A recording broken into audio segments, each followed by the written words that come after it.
ஒரு பொண்ணு கிட்ட எப்படி நடந்துக்கணும்னு ஒரு பேசிக் சென்ஸ் கூட இல்லையே என்று கோபமாக பேசிவிட்டு வெளியே வர ஆதிக்கு கோபம் தலைக்கு மேல் ஏறியது. வெளியே செல்ல பார்த்தவளை தடுத்து நிறுத்துவதற்காக அவள் கையை பிடித்து இழுக்க போக அதற்குள் அவளது தாவணி அவன் கையில் மாட்டிக்கொண்டது. கோபத்தில் அதை பிடித்து இழுக்கவும் பேலன்ஸ் இல்லாமல் கீழே தடுமாறி விட போனவளை சட்டென்று பாய்ந்து தாங்கி பிடித்தான். உடனே அவள் கையை பிடித்து அவள் தள்ளிவிட அவளை அப்படியே விட்டுவிட்டான். தொப்பென்று கீழே விழுந்தவள் வலி தாங்க முடியாமல் அம்மா என்று கத்திக்கொண்டு மெதுவாக எழுந்து அமர்ந்தாள். அவனை முறைத்து பார்த்து கொண்டே இருந்தவளை பார்த்தவன், இங்க பாரு, உன்னை தொடணும்னோ உன்னை தாங்கி பிடிக்கணும்னோ எனக்கு எந்த ஒரு இன்ட்ரெஸ்டும் இல்ல, புரியுதா? தேவையில்லாம நீயே ஏதாவது நினைச்சுக்காத. சடனா கீழே விழ போறியன்னு தான் வந்து புடிச்சேன், அதுக்கு ஏன் கையவே புடிச்சு தட்டி விடுறியா நீ? உன்னையெல்லாம் அப்படியே விட்டு இருக்கணும், கீழே விழுந்து கடன்னு என்று அவன் கோபமாக கூற, சி, நீங்க இவ்ளோ மோசமானவரா இருப்பீங்கன்னு நான் எதிர்பார்க்கவே இல்லை. பாவம் என் அக்கா, எப்படித்தான் உங்களை கல்யாணம் பண்ணிக்கிட்டு காலம் ஃபுல்லா கஷ்டப்பட போறாளோ. யார் அவளை அவ்வளோ கஷ்டப்பட்டு வர சொன்னாங்க? இப்பவே இந்த கல்யாணத்தை நிறுத்திட்டு போய்கிட்டே இருக்க சொல்லு. என்ன நீங்க இப்படி கொஞ்சம் கூட பொறுப்பு இல்லாம பேசுறீங்க? ஊரை கூட்டி கல்யாணம்னு மண்டபம் வரைக்கும் வந்துட்டு இப்ப கல்யாணம் வேண்டாம்னு எங்களை ஏன் போக சொல்றீங்க? உங்களுக்கு கல்யாணம் வேண்டாம்னா நீங்க முன்னாடியே உங்க வீட்டுல ஸ்ட்ரிக்டா சொல்லிருக்க வேண்டியது தானே. அங்கெல்லாம் வாய மூடிட்டு இருக்க வேண்டியது.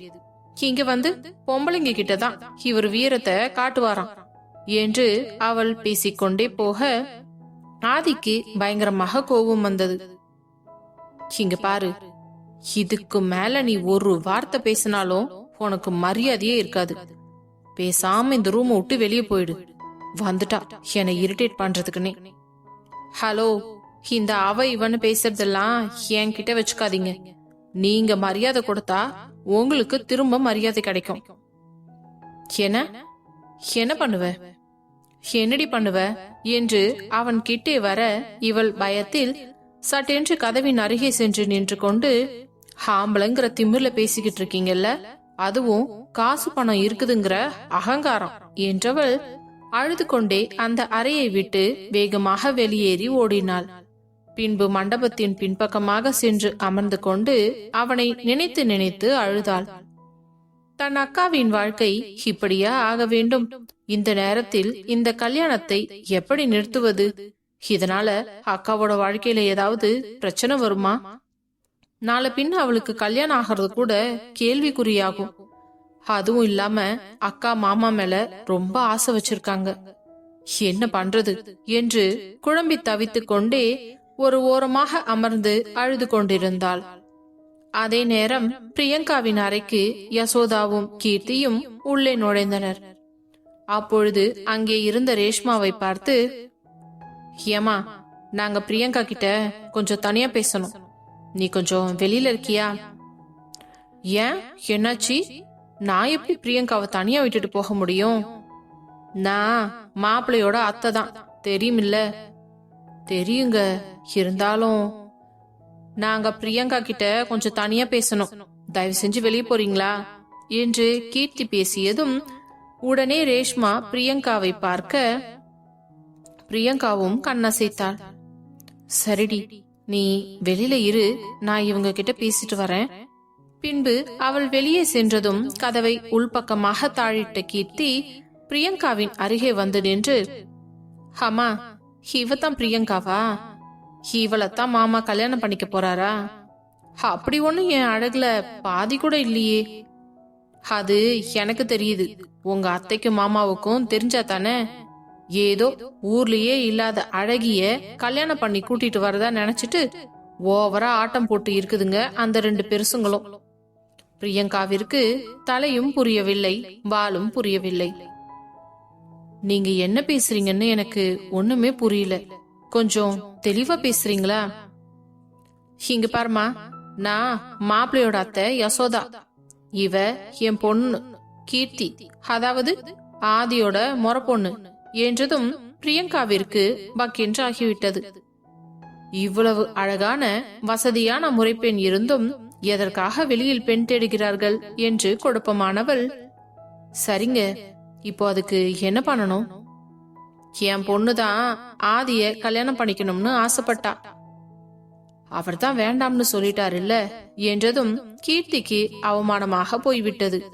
உடனே யசோதா, இங்க பாரு பிரியங்கா, இந்த குறுக்க பேசாம நான் சொல்ல வர்ற விஷயத்த மட்டும் காதுல வாங்கணும்னா உன் வாழ்க்கைக்கு அது ரொம்ப நல்லது. என்ன வாழ்க்கைக்கு நல்லதா? என்ன நீங்க ஏதோ பேசுறீங்க? நான் சொல்றதெல்லாம் கொஞ்சம் கவனமா கேளு. நீ ஆசாசியா கல்யாணம் பண்ணிக்கலாம்னு பாத்திருக்கியே ஆதி, அவனுக்கு உன்னை கல்யாணம் பண்ணிக்கிறதுல துளி கூட இன்ட்ரெஸ்ட் கிடையாது. என்ன சொல்றீங்க? அது எப்படி இன்ட்ரெஸ்டே இல்லாம ஒருத்தர் கல்யாண மண்டபம் வரைக்கும் வருவாரு? அதுக்கெல்லாம் காரணம் என்னோட அண்ணி தான். 2 நாளா சாப்பிட மாட்டேன்னு சாவ கிடந்து உண்ணாவிரதம் எல்லாம் இருந்து பிபி அதிகமாயி மயக்கம் போட்டு அதையெல்லாம் பார்த்த ஆதி வேற வழி இல்லாம இந்த கல்யாணத்துக்கு ஒத்துக்கிட்டான். சரி, அதான் அவரு ஒத்துக்கிட்டாருல்ல, அப்புறம் என்ன? ஒத்துக்கிட்டான்னா உன் கூட சேர்ந்து சந்தோஷமா வாழ்ந்துருவான்னு நினைக்கிறியா நீ? ஏன் வாழாம என்ன? அடி போடி பைத்தியக்காரி, கல்யாணம் பிக்ஸ் பண்ணி எவ்வளோ நாள் ஆகுது?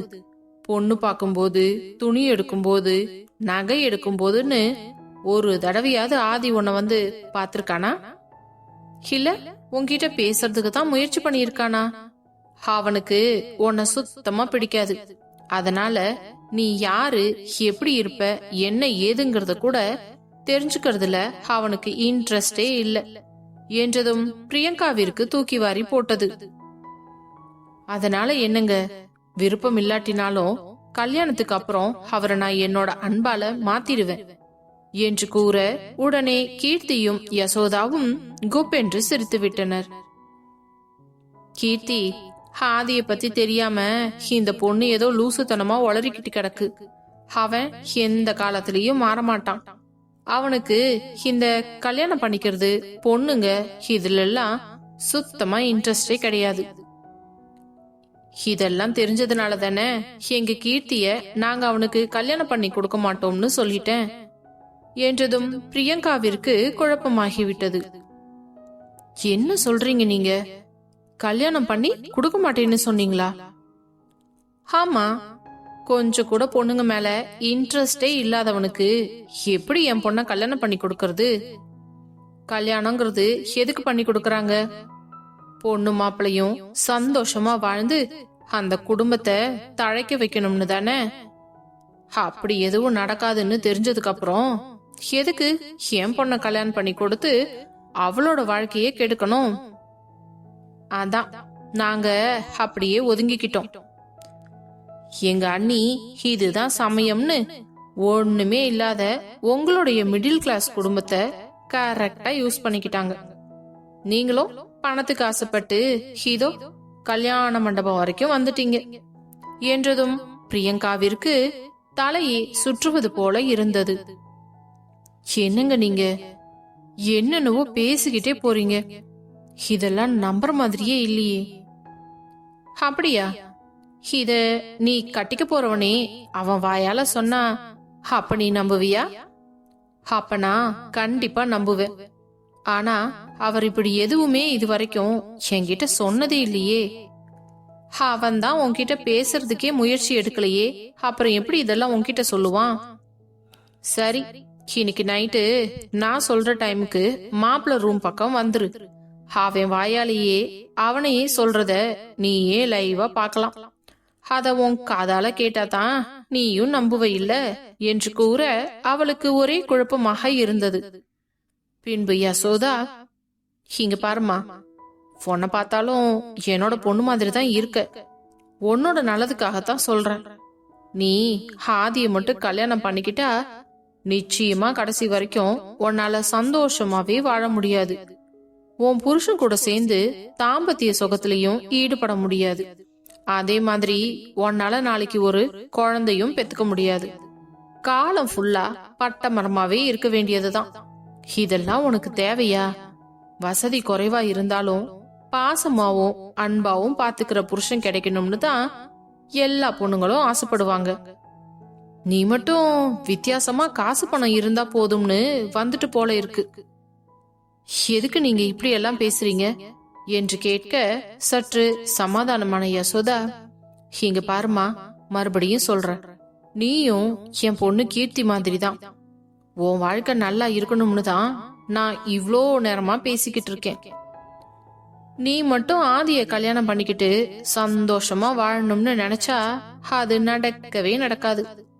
காலம் ஃபுல்லா தாம்பத்திய சுகத்தை அனுபவிக்காம, குழந்தையும் பெத்துக்காம, ஏன் கண்ணி கூட கழியாம அந்த வீட்டுல ஒரு வேலைக்காரியா தான் நீ கிடக்கணும். எப்படி வசதின்னு நீ ஏன் முடிவு பண்ணிக்க? இதுக்கு மேல உன் தலையெழுத்து, அத நாங்க ஒன்னும் பண்ண முடியாது. என் பொண்ணுக்கு நல்லா ராஜா மாதிரி ஜம்முன்னு இருக்கிற மாப்பிள்ளையா பார்த்து ஜாம் ஜாம்னு கல்யாணம் பண்ணி வைக்க எனக்கு வசதி இருக்கு. நீ நல்லா யோசிச்சுக்கோ. சரி கீர்த்தி, வா நம்ம போலாம் என்றதும் கீர்த்தி பிரியங்காவை கேவலமாக ஒரு பார்வை பார்த்து சிரித்து விட்டு போனாள். அந்த பார்வையில் 1000 அர்த்தங்கள் புரிந்தது. பிரியங்காவிற்கோ என்ன செய்வது ஏது செய்வது என்று புரியாமல் குழம்பிக் கொண்டிருக்க, அதே நேரம் அறைக்கு வந்த ரேஷ்மா, என்னடி சொல்றாங்க என்று கேட்டாள்.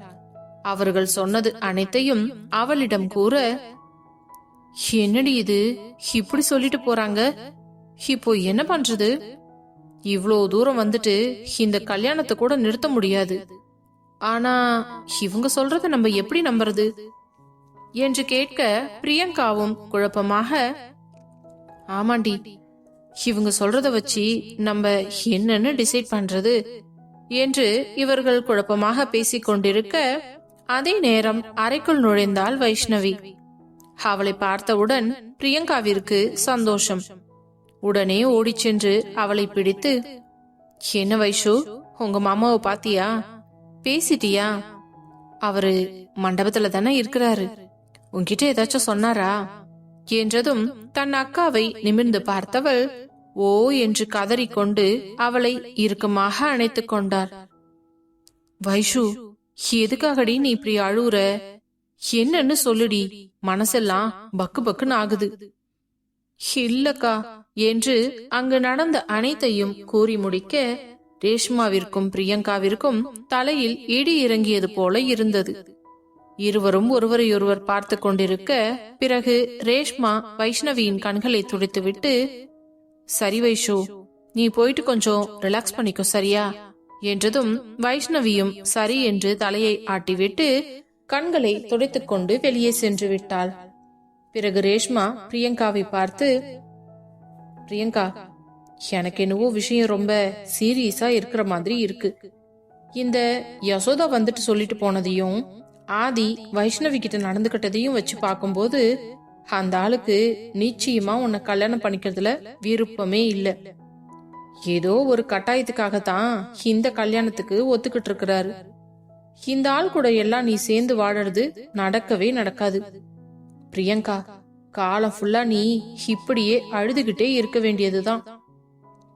என்னடி இப்படி சொல்ற? இவ்ளோ தூரம் வந்துட்டு என்னால இப்ப என்னடி பண்ண முடியும்? வேற வழியே இல்ல. நீயே நினைச்சு பாரு, உனக்கு காசு பணம் மட்டும் காலம் ஃபுல்லா இருந்தா போதுமா, இல்ல கணவனோட தாம்பத்திய சுகம் குழந்தை எதுவுமே வேண்டாமா என்ன என்று கேட்க, பிரியங்கா தீவிரமாக யோசித்துக் கொண்டிருந்தாள். இல்லடி, காசு பணம் ஒண்ணு மட்டும் இருந்தா போதும், கடைசி வரைக்கும் சந்தோஷமா வாழ்ந்துடலாம். ஆனா ஹஸ்பண்ட் ஒய்ஃப்குள்ள இருக்கிற பிசிக்கல் ரிலேஷன்ஷிப் இல்லாம எத்தனை வருஷத்துக்குடி இப்படியே இருக்க முடியும்? அதுவும் இல்லாம எல்லாரும் கல்யாணத்துக்கு அப்புறம் ஒரு குழந்தை பெத்துக்கணும்னு தான் ஆசைப்படுவாங்க. அதுவே என் வாழ்க்கையில நடக்காதுன்னா எனக்கு ஒண்ணுமே புரியலடி. ரொம்ப குழப்பமாவே இருக்கு. சரி, யசோதா சொன்னதெல்லாம் விட்டுரு, நம்ம வைஷு சொன்னதை கூட மறந்துரு. இன்னைக்கு நைட் அவங்க வர சொல்லி இருக்காங்கல்ல, நம்ம 2 பேரும் சேர்ந்து போவோம். அந்த ஆதி வாயால அப்படி என்னத்தான் சொல்றாருன்னு கேப்போம். அப்படி மட்டும் அவர் வாயில இருந்து இவங்க சொன்னது எல்லாம் வெளியே வந்துருச்சுன்னா அதுக்கப்புறம் நீ யோசிக்கவே யோசிக்காத பிரியங்கா. இந்த கல்யாணத்தை இம்மிடியட்டா ஸ்டாப் பண்ணிடு என்று கூறினாள். குழப்பமான மனதுடனேயே அவளும் தலையாட்டி வைத்தாள். பின்பு ரிசப்ஷனுக்கு நேரமானதால் பெண்ணையும் மாப்பிள்ளையும் அழைத்து கொண்டு வந்து மேடையில் நிற்க வைக்க, மேடையில் வந்து நின்றதில் இருந்தே ஆதி பிரியங்காவை திரும்பி கூட பார்க்கவில்லை. அவள் முகத்தை பார்க்க கூட முயற்சியும் செய்யவில்லை. இதையெல்லாம் கவனித்துக் கொண்டிருந்த ரேஷ்மாவிற்கும் பிரியங்காவிற்கும் மிகவுமே சங்கடமாக இருந்தது. அப்பொழுது ரேஷ்மா பிரியங்காவிடம், என்னடி இவரு உன்னை திரும்பி கூட பார்க்க மாட்டேங்கிறாரு? யாராவது வந்து கிஃப்ட் கொடுத்தாலோ இல்ல வாழ்த்து சொன்னாலோ சந்தோஷமா கூட கேட்க மாட்டேங்கிறாரு. யார்கிட்டயோ பேசிக்கிட்டு இருக்காங்கன்ற மாதிரி இவ்ளோ திமிரா நின்னுக்கிட்டு இருக்காரு. எனக்கு என்னவோ இவங்க சொல்றதெல்லாம் உண்மையா இருக்குமோன்னு தான் தோணுதுடி. எனக்கும் அதான் கஷ்டமா இருக்குடி. பாரு, நான் எவ்வளோ அழகா தயாராகி இவர் பக்கத்துல வந்து நிக்கிறேன். ஆனா இவரோ என்ன நிமிந்து கூட பார்க்க மாட்டாரு. பக்கத்துல இருந்தோ நிமிந்து கூட பார்க்காத மனுஷன் காலம் ஃபுல்லா எப்படிடி என்ன சந்தோஷமா வச்சுக்குவாரு? சரி சரி, இப்போ இதெல்லாம் பேசி ஒரு பிரயோஜனமும் இல்ல. அதான் நைட்டு நம்ம போய் பார்க்க போறோம் இல்ல, என்ன நடக்குதுன்னு தெரிஞ்சுக்கிட்டு அதுக்கப்புறமா நம்ம ஏதாவது டிசைட் பண்ணிக்கலாம். இப்ப கொஞ்சம் சிரியேன். என்னால முடியலடி. என் முகத்துல சுத்தமா சிரிப்பே வரமாட்டேங்குது. என்னோட வாழ்க்கையே இப்போ ஊஞ்சல் அடிக்கிட்டு இருக்குது. அப்படி இருக்கும் பொழுது என்னால எப்படிடி சிரிக்க முடியும்? சரி சரி, நீ சிரிக்காட்டினாலும் பரவாயில்ல, அட்லீஸ்ட் நார்மலாவது இருக்க ட்ரை பண்ணு என்று கூறியவள் பின்பு சற்று தள்ளி போய் நின்று கொண்டு ஆதியின் செயல்களை ஒன்று விடாமல் நோட் செய்து கொண்டிருந்தாள். ஸ்டேஜில் ஏறியது முதல் இரவு ரிசப்ஷன் முடியும் வரை பிரியங்காவை அவன் திரும்பி கூட பார்க்கவில்லை. இதையெல்லாம் கவனித்த ரேஷ்மாவிற்கு ஒன்று மட்டும் புரிந்துவிட்டது. ஆதிக்கு பிரியங்காவை கல்யாணம் செய்து கொள்வதில் சுத்தமாக உடன்பாடு இல்லை என்று. பின்பு ரிசப்ஷன் முடிந்ததும் போட்டோ எடுக்க வேண்டும் என்று போட்டோகிராஃபர்கள் அனைவரும் கூற, உடனே மாலையை கழட்டி தூக்கி சேரில் எறிந்துவிட்டு ஐ எம் நாட் இன்ட்ரெஸ்டட் என்று கூறிவிட்டு அவன் பாட்டுக்கு வேக வேகமாக அவனது அறைக்குள் சென்று கதவை சாத்திக் கொண்டான். இதையெல்லாம் பார்த்த பிரியங்காவிற்கு கண்களில் கண்ணீர் வழிந்தது. அவளின் தாய் தந்தையரும் வந்திருந்தவர்களை கவனிப்பதிலேயே குறியாக இருந்தனர். மாப்பிள்ளையின் இந்த செய்கையையும் மகளின் வருத்தத்தையும் அவர்கள் கண்டு கொள்ளவே இல்லை. வைஷ்ணவியும் அவளது தோழிகளுடன் சேர்ந்து அரட்டையடித்துக் கொண்டிருந்ததில் இங்கு நடப்பவைகளை அவள் கவனிக்காமல் விட்டுவிட்டாள். பிறகு ஒரு வழியாக சாப்பிட்டு விட்டு தன் அறைக்கு சென்ற பிரியங்காவும் ரேஷ்மாவும் என்ன செய்வது என்று புரியாமல் யோசித்துக் கொண்டிருந்தனர். அனைவரும் தூங்க ஆரம்பித்ததும் யசோதா அறைக்கு வந்து பிரியங்காவையும் ரேஷ்மாவையும் அழைத்து கொண்டு செல்ல, மாப்பிள்ளையின் அறைக்கு வெளியே ஒரு மூலையில் நிற்க வைத்துவிட்டு, நீங்க 2 பேரும் இங்கேயே இருங்க, நான் போய் ஆதிய கூட்டிட்டு வரேன். அவங்கிட்ட நான் இங்க தனியா வச்சுதான் இந்த விஷயத்த பத்தி பேசுவேன். ஏன்னா உங்க காதலையும் வேணும் இல்லையா?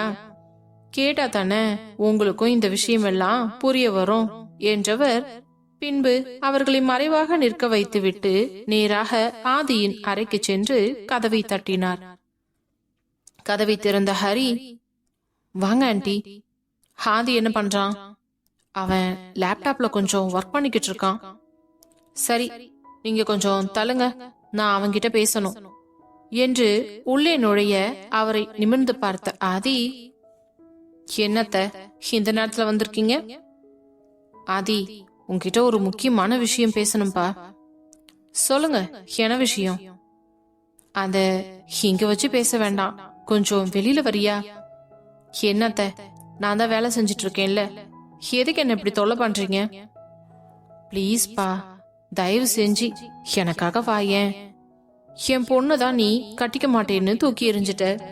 இருந்தாலும் இப்ப கட்டிக்க போற பொண்ணுக்காகவாது நான் உன்கிட்ட கொஞ்சம் தனியா பேசணும்னு நினைக்கிறேன் என்றதும், என்ன கட்டிக்க போற பொண்ணா?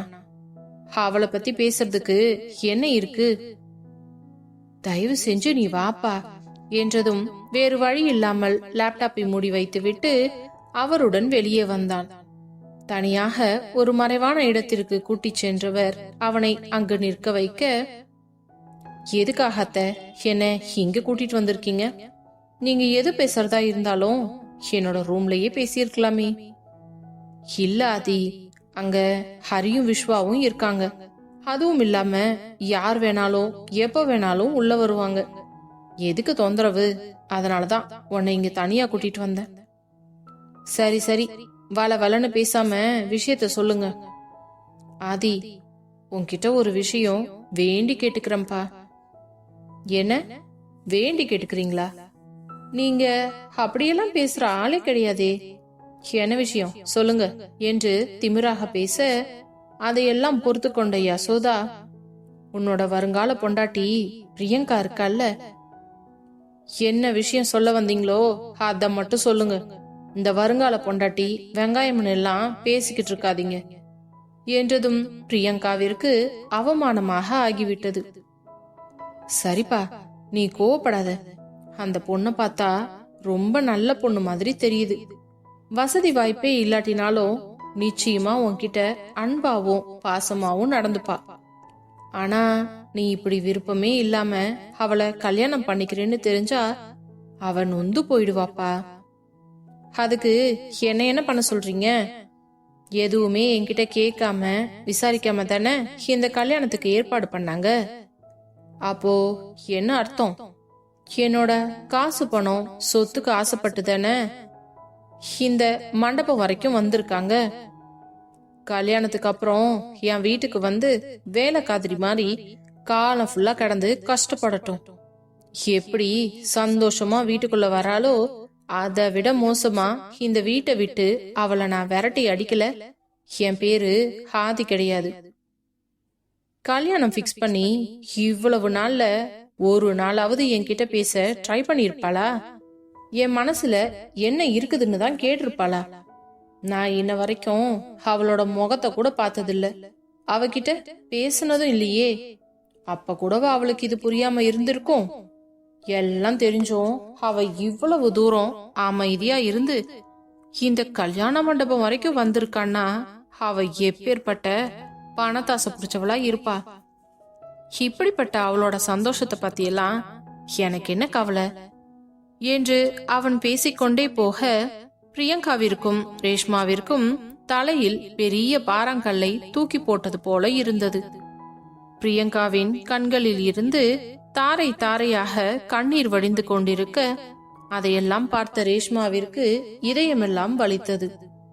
அவள் தோளில் கை வைத்து ஆறுதலாக தட்டி கொடுக்க, அதே நேரம் யசோதா, என்ன ஆதி, ஏன் இப்படி எல்லாம் பேசுற? 1000 தான் இருந்தாலும் நாளைக்கு அவ கழுத்துல நீ தாலி கட்டிட்டேன்னா அவ உன்னோட பொண்டாட்டி ஆயிடுவா இல்லையா?